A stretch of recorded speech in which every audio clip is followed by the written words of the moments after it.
നമസ്കാരം, വെട്ടൻ ന്യൂസ് ക്യാപ്സൂളിലേക്ക് സ്വാഗതം. എന്റെ ഇഷ്ടങ്ങൾ എന്റെ ഫാമിലിക്ക് അറിയാം. Family wedding centre.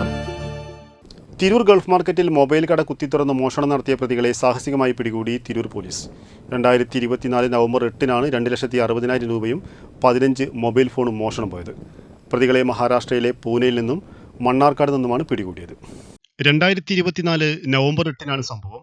തിരൂരിലെ MP മൊബൈൽ കളക്ഷനിലാണ് അർദ്ധരാത്രിയിലും പുലർച്ചെയോടെയും മോഷണം നടന്നത്. 2,60,000 രൂപയും 15 മൊബൈൽ ഫോണുമാണ് മോഷണം പോയിരുന്നത്.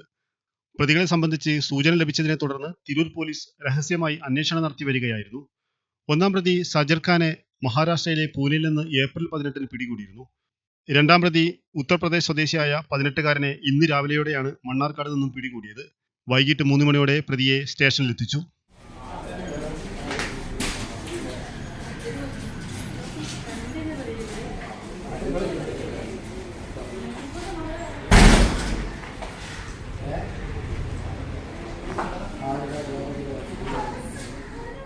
തുടർന്ന് പ്രതിയെ മോഷണം നടത്തിയ കടയിൽ തെളിവെടുപ്പിനായി കൊണ്ടുവന്നു.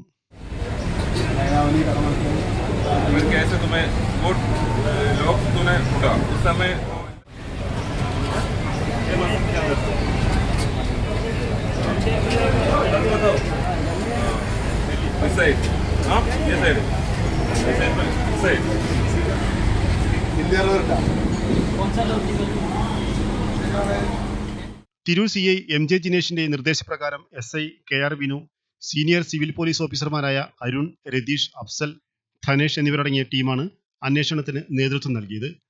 വെട്ടൻ ന്യൂസ് തിരൂർ.